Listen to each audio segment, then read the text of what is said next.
अस्सलाम वालेकुम नाज़रीन, एक्सप्रेस न्यूज़ से मैं हूं वकास अहमद। नाज़रीन, हुकूमत इस वक्त सियासी बहरान का शिकार है। एक जानिब पाकिस्तान तहरीक इंसाफ के साथ होने वाले मुज़ाकरात डेड लॉक का शिकार हैं, तो दूसरी जानिब पाकिस्तान पीपल्स पार्टी भी हुकूमती पॉलिसियों से नाला दिखाई देती है। और गुज़श्ता रोज़ पाकिस्तान पीपल्स पार्टी ने अपनी मरकज़ी क़यादत को हुकूमती पॉलिसियों की खुलकर तनकीद करने की न सिर्फ इजाज़त दी, बल्कि उन्हें पार्टी गाइडलाइंस और हदायत भी जारी कर दी गई हैं कि हुकूमती पॉलिसियों के ऊपर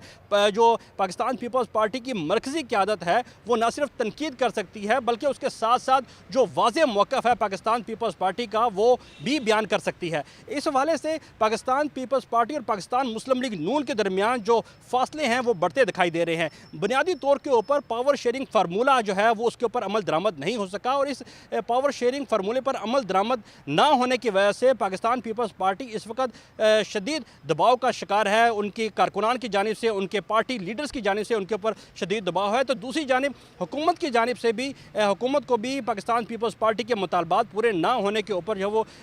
शदीद दबाव का सामना करना पड़ रहा है। बुनियादी तौर के ऊपर 3 मुतालबात है पावर शेयरिंग फार्मूले में, जिसके तहत पंजाब में पावर शेयरिंग जो फार्मूला है उसके ऊपर अमल दरामद ना होने की वजह से पाकिस्तान पीपल्स पार्टी को तशवीश है, जिसमें जो तरक्याती फ़ंड्स हैं पाकिस्तान पीपल्स पार्टी के अरकान के, जो पंजाब के जो रुकन कौमी असम्बली हैं और रुकन सूबाई असम्बली हैं, उनको तरक्याती फ़ंड्स का इजरा है। इसके साथ साथ जो जनूबी पंजाब जो सेक्रेटेरिएट है ख़ास तौर के ऊपर उस सेक्रेटेरिएट की बहाली है। और इसके अलावा जितने भी अफसरान हैं वो जो जनूबी पंजाब से रिलेटेड जो डीसीज़ और एसीज़ की तैनाती हैं, उनमें पाकिस्तान पीपल्स पार्टी को ऑन बोर्ड लेने से मुतल्लिक जो शर्त है और मुतालबा है वो भी पावर शेयरिंग फार्मूले में रखा गया था। लेकिन बुनियादी तौर के ऊपर जो मुतालबा, जो सबसे बड़ा मुतालबा ये सामने आया वो ये कि न सिर्फ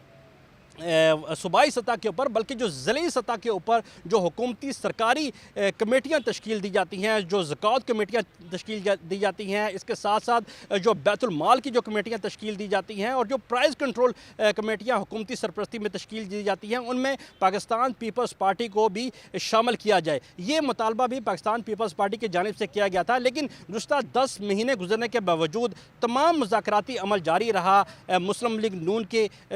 जो क़यादत थी उनके साथ भी मुज़ाकरात जारी रहे। वज़ीर आज़म के साथ भी बिलावल भुट्टो की मुलाकात हुई। इसके साथ साथ जो सदर आसिफ अली ज़रदारी के साथ भी ईमान सदर भी मुलाकात का सिलसिला जारी रहा। लेकिन 10 माह गुजरने के बावजूद किसी भी सतह के ऊपर जो पावर शेयरिंग फार्मूला जो तय हुआ था हुकूमत साजी के वक्त पाकिस्तान पीपल्स पार्टी और पाकिस्तान मुस्लिम लीग नून के दरमियान, उस पर अमल दरामद नहीं हो सका। और इसी हवाले से पाकिस्तान पीपल्स पार्टी इस वक्त शदीद तहफ़्फ़ुज़ात का शिकार है और उन्हें वाज़ेह तौर पर मुस्लिम लीग नून को ये पैगाम पहुँचा दिया है। और मुस्लिम लीग नून की आला क़यादत ने वस्त जनवरी तक की मौजूदा माह जो हाल इस माह के वस्त तक जो है वो उन्होंने टाइम फ्रेम मांगा है कि अगर जो है पाकिस्तान पीपल्स पार्टी जो है इस महीने के वस्त तक यानी कि 15 जनवरी तक का जो वो उन्हें टाइम दे, ताकि वो आला क़यादत तक जो पाकिस्तान पीपल्स पार्टी के तहफ़्फ़ुज़ात हैं उनको पहुँचाए और उसके हवाले से जो पावर शेयरिंग फार्मूले से मुतल्लिक़ जो तहफ़्फ़ुज़ात हैं उनको दूर करने की कोशिश भी की जा रही है। ज़राए की जानिब से ये भी बताया गया है कि पाकिस्तान पीपल्स पार्टी की जानिब से टाइम फ्रेम ना सिर्फ दे दिया गया है बल्कि उसके साथ साथ ये भी मुतालबा किया गया है कि अगर इस पावर शेयरिंग फार्मूले के ऊपर अमल दरामद ना किया गया तो पाकिस्तान पीपल्स पार्टी मुस्तकबिल का तयन भी कर सकती है। और इसी हवाले से पाकिस्तान पीपल्स पार्टी की जानिब से पहले ही तमाम जो मरकज़ी क़यादत था उसको वाज़ेह गाइडलाइन भी जारी कर दी गई है। इसी हवाले से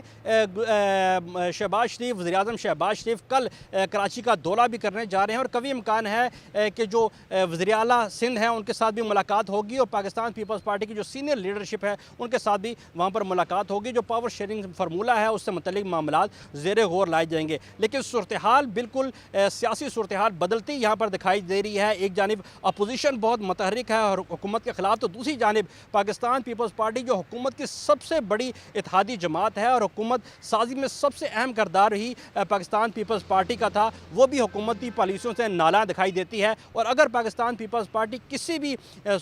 मौके के ऊपर अगर इस फैसले करने में जो वो अगर कामयाब होगी या फैसला कर लेती है कि वो अपोजिशन बेंचेस पर पावर पॉलिसी जो पावर